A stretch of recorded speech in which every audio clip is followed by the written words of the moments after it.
So hello guys, welcome to the back my new video. I hope सोच रहा हूँ आप अच्छे होंगे। तो दोस्तों, आज हमारे 5 दिसंबर 2021 को पेपर हुआ है। State level talent search examination 2021 को हुआ है। इसमें बच्चों की योग्यता देखी जाती है। तो बच्चों, आज पेपर इसमें 3 हुए हैं, बारी हुई है। तो ये मेरे पास हिंदी का पेपर है, तो मैं आप लोगों को इसको सॉल्व करके बताता हूँ कि आप भी देखना आपने उत्तर सही आए या नहीं आए। तो इसलिए मैं आपको बता देता हूँ।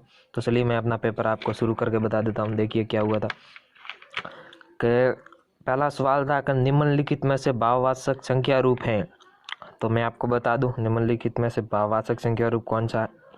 तो आपको देखना है कि व्यक्तिवाचक दिख रहा होगा आपको, व्यक्तिवाचक। इसमें भक्ति दिख रहा होगा, भक्ति, वही आपका राइट आंसर है दोस्तों, भक्ति। और दूसरा सवाल था कि व्यक्तित्व शब्द की जातिवाचक संख्या है। व्यक्तित्व शब्द की जातिवाचक संख्या है, इसमें आपका 1 नंबर का राइट आंसर है अभिव्यक्ति।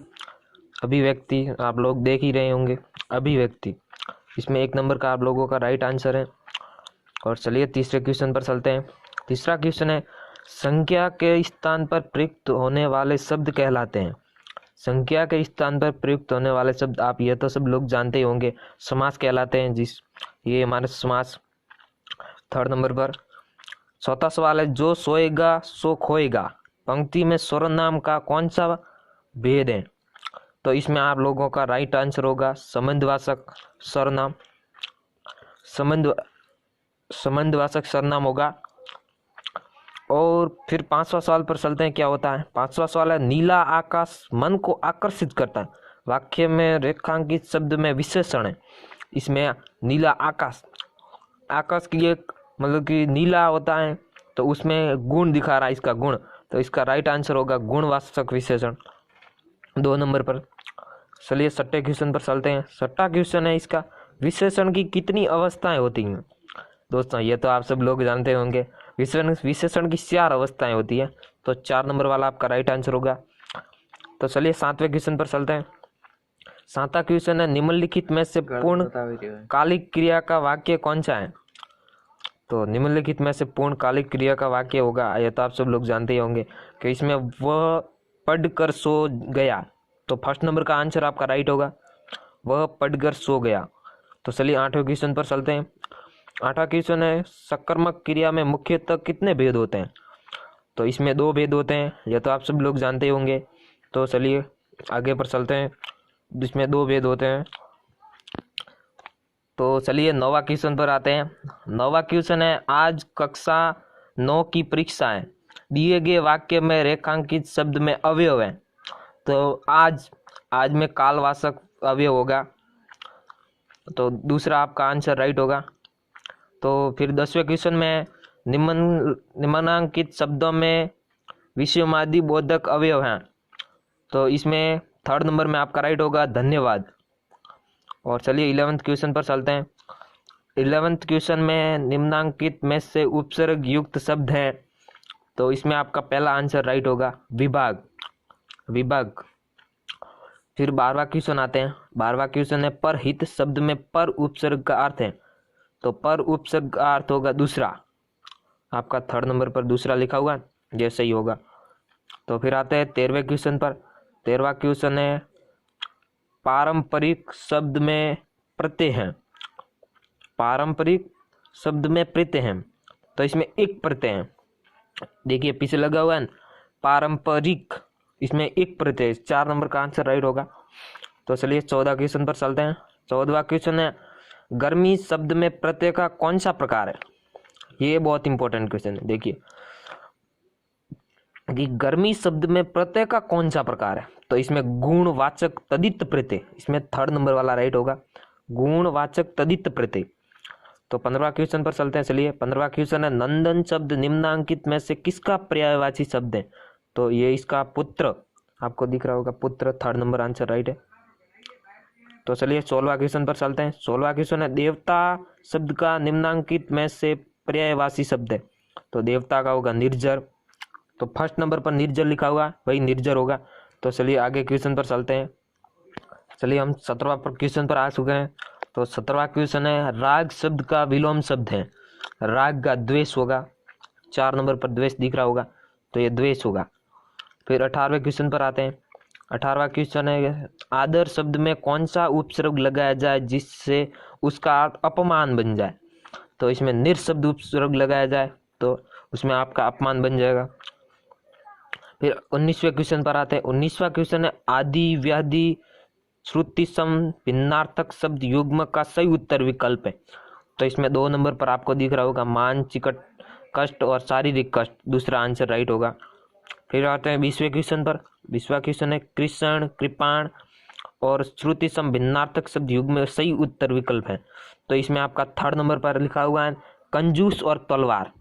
3rd नंबर पर कंजूस और तलवार, यही आपका राइट आंसर है। और उच्चवाच शब्द का संधि विच्छेद कीजिए। तो इसमें उत धन वाच, 4 नंबर पर लिखा हुआ है उत धन वाच श्वास, उत धन श्वास, 4 नंबर पर लिखा हुआ है। चलिए 22वें क्वेश्चन पर चलते हैं। 22वां क्वेश्चन है, पितृ आज्ञा शब्द का संधि रूप होगा। तो ये तो दोस्तों आप सबको पता ही होगा, पितृ आज्ञा 2 नंबर पर लिखा हुआ है, देखिए पितृ आज्ञा, तो भाई आपका राइट आंसर होगा। चलिए 23वें क्वेश्चन पर चलते हैं। 23वां, अंबुर में शब्द में संधि है, तो इसमें दीर्घ संधि है दोस्तों, मैं आपको बता दूं दीर्घ संधि है, 3rd नंबर पर लिखा हुआ है दीर्घ संधि। फिर आता है 24वें क्वेश्चन पर। 24वां क्वेश्चन क्या है कि समास विग्रह करने पर और या अथवा तथा एवं आदि शब्द किस समास में लग दें। तो ये आपका 2 नंबर पर द्वंद्व समास लिखा हुआ है, इसमें लग दें, तो 2 नंबर का राइट आंसर होगा। चलिए आगे चलते हैं 25वें क्वेश्चन पर। तो दोस्तों हम 25वें क्वेश्चन पर आ चुके हैं। 25वां क्वेश्चन है, निम्नांकित शब्दों में से बहुविग्री समास है। तो इसमें घनश्याम आपका राइट आंसर होगा 3 नंबर पर। और फिर 26वें क्वेश्चन पर आते हैं। 26वां क्वेश्चन है, राह खर्च शब्द का समास विग्रह है। तो इसको तो आप लोगों को पता ही होगा दोस्तों, इसका सही आंसर है दूसरा, राह के लिए खर्च, 2 नंबर पर है राह के लिए खर्च। तो चलिए 27वें क्वेश्चन पर चलते हैं। 27वां क्वेश्चन है, सरल वाक्य में उद्देश्य व विधेय की संख्या कितनी कितनी होती है। तो इसका 1 नंबर का आंसर राइट होगा, उद्देश्य, एक उद्देश्य और एक विधेय। चलिए 28वें क्वेश्चन पर चलते हैं। 28वां क्वेश्चन है हमारा, संयुक्त वाक्य के लिए कौन सा कथन सही नहीं है। तो इसका 3rd नंबर पर लिखा हुआ है, संयुक्त वाक्य में 2 या 2 से अधिक साधारण वाक्य किसी संयोजक शब्द से जुड़े होते हैं। तो 3rd नंबर का आंसर सही है इसका। फिर 29वें क्वेश्चन पर चलते हैं। सवाल है कि कम लाभ या कम कीमत पर बेच देना अर्थ काम वाला मुहावरा है। तो इसका है 4 नंबर पर औने पौने करना, 4 नंबर का आंसर राइट होगा। चलिए 30वें क्वेश्चन पर चलते हैं। 30वां क्वेश्चन क्या है, चूना लगाना, मुहावरे का अर्थ है चूना लगाना, इसका मतलब होगा आपको पता ही होगा नुकसान करना, 3rd नंबर का आंसर राइट है। चलिए 31वें क्वेश्चन पर चलते हैं। 31वां क्वेश्चन क्या है दोस्तों कि बिना परिश्रम दूसरों के सहारे जीने का निरर्थक प्रयास करना अर्थ वाली लोकोक्ति है। तो इसका राइट आंसर है 2 नंबर पर लिखा हुआ है, उधार या खाना, पूंछ का तापना। तो इसका 2 नंबर का आंसर राइट है। चलिए 32वें क्वेश्चन पर चलते हैं। तो 32वां क्वेश्चन क्या है, सचुंदर के सिर में चमेली का तेल लोकोक्ति का अर्थ है। तो इसका आंसर तो आप लोगों को पता ही होगा, 3rd नंबर पर आंसर है, देखिए कुपात्र द्वारा श्रेष्ठ वस्तु का उपभोग करना। तो 3rd नंबर का आंसर राइट है। तो चलिए दोस्तों मैं आपको लेकर चलता हूँ तो 33वें क्वेश्चन पर आ चुके हैं। 33वां क्वेश्चन क्या है, पत्र लेखन हेतु निम्नांकित में से कौन सा कथन संगत असंगत है। तो असंगत तो दोस्तों इसमें 2 नंबर का है, देखिए वर्तनीगत त्रुटियों सहित पत्र लिखना चाहिए, तो इसमें ये गलत है, तो इसमें 2 नंबर का आंसर राइट होगा। चलिए 34वें क्वेश्चन पर चलते हैं। 34वां क्वेश्चन क्या है दोस्तों, चिरंजीवी संबोधन पत्र लेखन में किसके लिए किया गया है, चिरंजीवी। तो इसमें 3 नंबर पर आंसर राइट है, अपने से छोटों को पत्र लिखते समय। तो 34वां क्वेश्चन, 34वां का 3rd नंबर पर राइट होगा, अपने से छोटों को पत्र लिखते समय। अब 35वें क्वेश्चन पर चलते हैं, जानवरों में गधे को समझा जाता। वाह दोस्तों क्या सवाल आया, अच्छा ये तो सबका मेरे ख्याल से अच्छा ही होगा। अगर दोस्तों आपको ये देख कर पता लगाना है कि आपके कितने सही और कितने गलत हैं, मुझे बताना, कमेंट में करके बताना। तो इस 35वें क्वेश्चन का अर्थ होगा अत्यंत बुद्धिहीन। तो 2 नंबर का आंसर राइट होगा। चलिए 36वें क्वेश्चन पर चलते हैं। 36वां क्वेश्चन है, राम वृक्ष बेनीपुरी की निम्नांकित कृतियों में कौन सी कृति उपन्यास विद्या में लिखित है? तो इसमें 36वां का 3 नंबर पर लिखा हुआ है पतितों के देश में, तो थर्ड नंबर का आंसर राइट होगा। अब चलिए 34वें क्वेश्चन पर चलते हैं।